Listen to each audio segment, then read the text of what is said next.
Welcome back to Plague Scythe Studios, everyone. On today's First Impressions, we're going to be taking a look at the Godin LGXT electric guitar.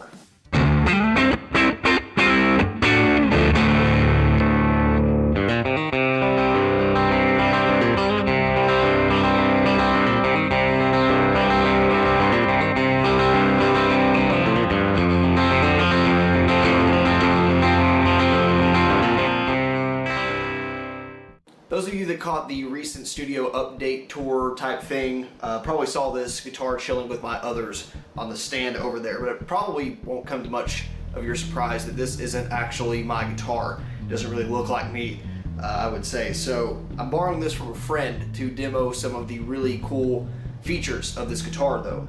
And I gotta say, I'm fairly sold, although I don't know that I'm necessarily sold on this guitar in particular. So let's talk about it objectively before we get to strumming here. Godin isn't exactly a brand that I'm super familiar with, although I have seen them floating out there over the ages. They've always been out of my price range for the most part, as well as their feature sets. As far as this guitar goes, we've got a 25.5-inch scale, reminiscent of a Fender. Bolt-on mahogany neck, which is absolutely beautiful. Fairly certain the body is mahogany as well. It might be ash. I'll be sure to correct myself right here in a subtitle. The body itself isn't exactly what I would call gorgeous. It's a fairly standard Les Paul type single cutaway affair, although it does kind of remind you a bit of a Telecaster as well.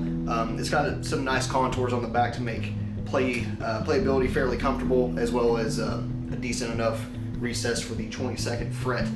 What gets weird on this guitar is the electronics. I'm sure you've noticed there's a lot more knobs and switches than normal electric guitars would have. So this guitar actually has 3 voicing options. You have your traditional electric pickups, your magnetic Seymour Duncan humbuckers here.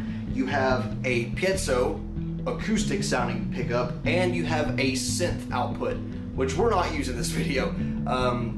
I have absolutely no reason to have a synthesizer type sound for a guitar, but it is there, and that's why there is 3 outputs. So the one we're plugged into right now, you can use either the Piezo or the Seymour Duncan, or blend the two, which is really cool. The weird output here is for the synth, and this one is electric only. We'll get to the Piezo in a second, but let's talk about the electric pickups first. So what's really weird about this is that there's a 5-way selector switch for 2 humbuckers. How is that possible?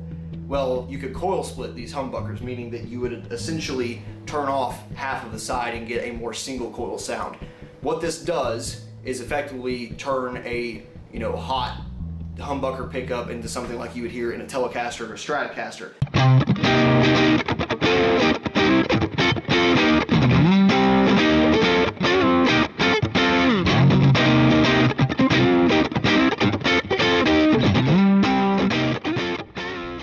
Obviously, it's not the exact same thing. It's not angled, and having the furthest coil here turned off does introduce a little bit of hum, just like on a normal single coil pickup, but it does introduce a lot of tonal options. For our switch here, I'll give you just a little bit of tonality difference, let you hear it on its own. So you're about to hear the pure pickup tone. We're going to go through the Fractal AX8's 2 Pre model of amplifier, which introduces no tonal difference to if you were just to plug straight in and go DI. It just makes the signal louder without introducing a whole bunch of noise. So here we go from back to front, and I'll be sure to label what each is.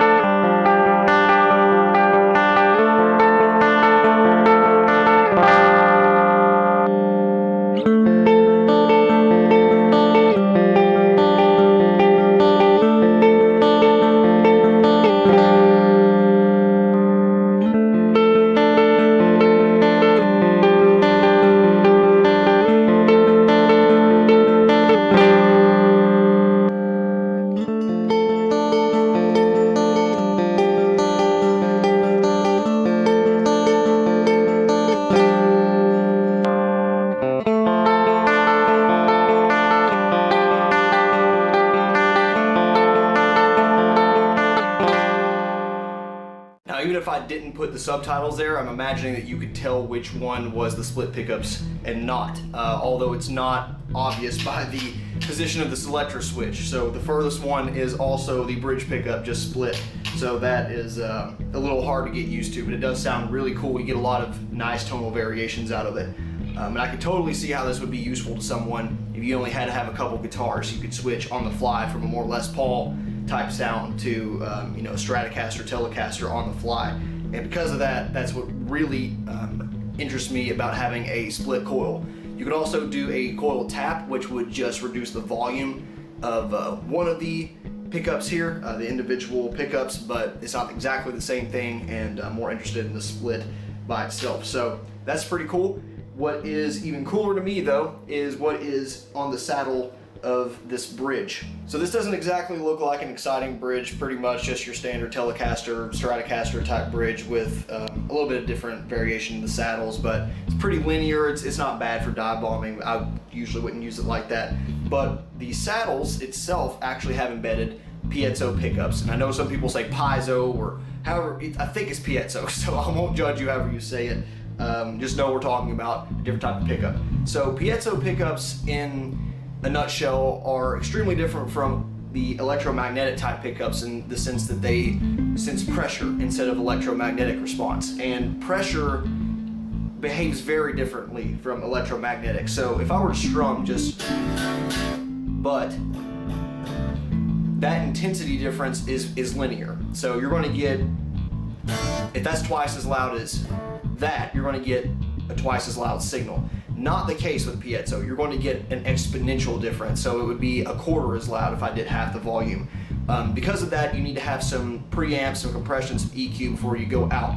But the really cool thing is you get an acoustic sound out of even electric instruments, and that's why you put a bunch of Piezo pickups on stuff like mandolins, banjos, that sort of thing, if you want to get a more acoustic type amplified sound. It's not exact and it's not perfect. You got to put some EQs, some filters on it to make it sound that way. But if you've heard an acoustic guitar on a concert, you've probably heard a Piezo pickup.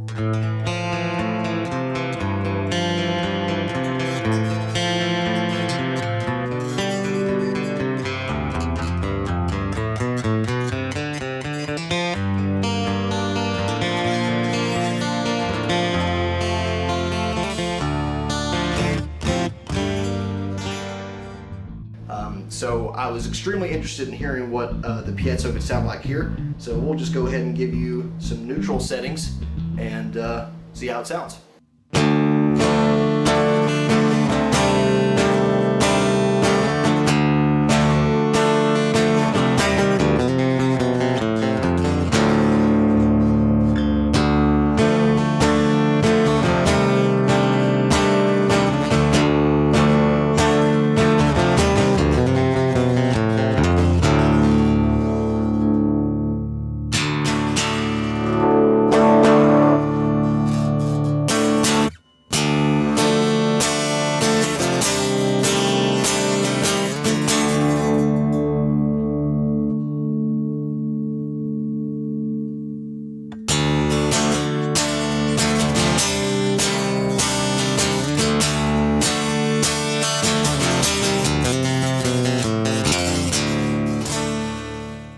Throw on some chorus, some reverb effects, that's going to sound absolutely phenomenal live, and I bet a lot of people would be confused as to how you got that sound out of an electric guitar, because all there is a little pressure transducers there.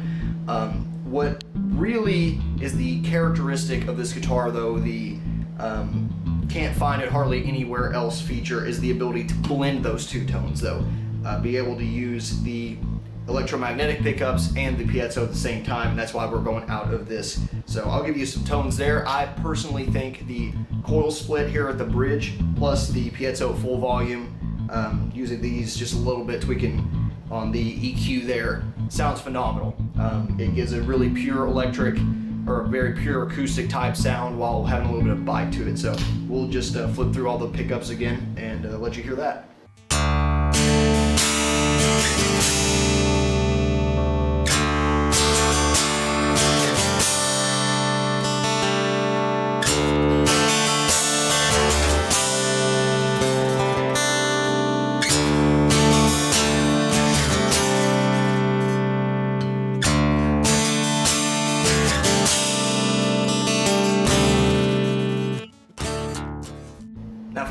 used for the synthesizer output and had compatible gear, I'd let you hear what it sounds like, but I have zero interest in that, so we're just gonna use the more standard guitar input output, and that is what these two jacks here are for.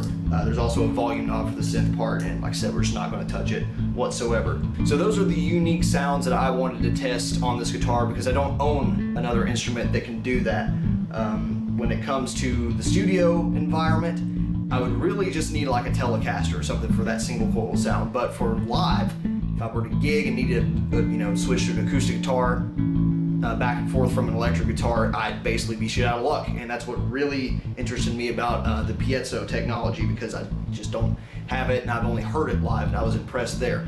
As far as the guitar goes itself, I don't think I want to buy it. This is for sale by the person. He said just demo it, take it for a month or so, and see what I like about it. And I love the features, and it's pretty much convinced me that I need something with this capability. Really like the 25.5-inch scale. I like this kind of Strat feeling neck. It's a little bit more D-shaped than C-shaped, which is nice. It's not a fat chunk like a 59 Les Paul. It's also not super Strat thin, so I think it works well with the design. I still like having a humbucker there, being able to switch back and forth.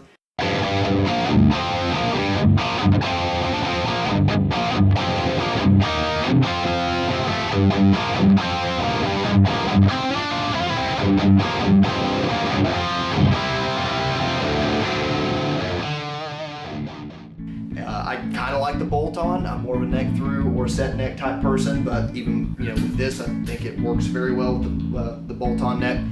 But everything else is meh at best.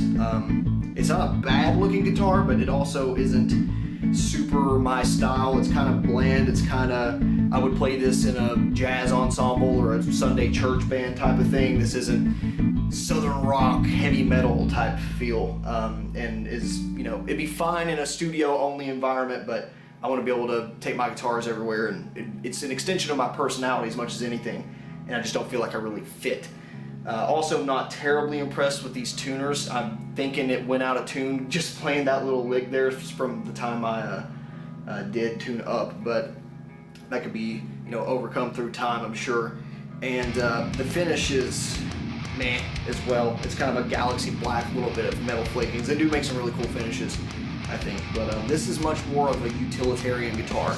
And if I play nothing but country, softer type rock, jazz, blues, that sort of thing, and I needed one guitar or one or two that could do it all, that I could get the single coil, the fat humbucker sound, the acoustic, and sometimes some weird synth output, this is a hard bargain to compete against. And even brand new, these things I think are in the $1,700 territory, but you're still better off buying one of these brand new than probably 6 or 7 other instruments to mimic all those tones. So the tonal possibilities on this thing are amazing. There's no doubt about that. It's just not really me. So objectively great instrument if you use it in the right case. But what I found playing it, the entire time I'm playing, I'm just thinking, I just need a Tele with a humbucker and a coil split. And I can always put a Piezo on that or something else later down the line. I'm probably going to go that route. They make Fender makes a Telecaster Modern series, I think Strat as well, but it's got a pickup, humbucker pickup on the bridge, it's got a Strat in the middle, and then the regular Tele neck. I don't have anything that sounds like a Telecaster. Not a huge fan of them, but I think that would work well for what I'm needing it here in the studio. So this is a really awesome guitar. They're selling used anywhere from $800 on up. I think they're worth every bit of that if you need the capabilities in one instrument. Like I said, good luck finding something else that can do all that. It's just, they make some sacrifices, some choices, some things that make it look like a pawn shop guitar you would see, which is unfortunate because it sounds so much better than knockoff brands you would find normally. So yeah, it's a great instrument. It's just not 100% for me. So hope you enjoyed that. Hopefully we'll see some content later on when I obtain my own version of coil splitting and piezo pickups, because I really like the tech, and I'm probably going to record something with this to just kind of mark the event of having it for a while. But I don't think it's going to be a permanent fit for me. So hope you enjoyed that. If you have Godin products or Piezo, coil split, even synth output, be sure to let me know what you think of it, how your experience has been. And other than that, we will see you down the line with more first impressions of stuff that I'll probably borrow from people. So with that, thanks for watching. We will see you next time. Bye.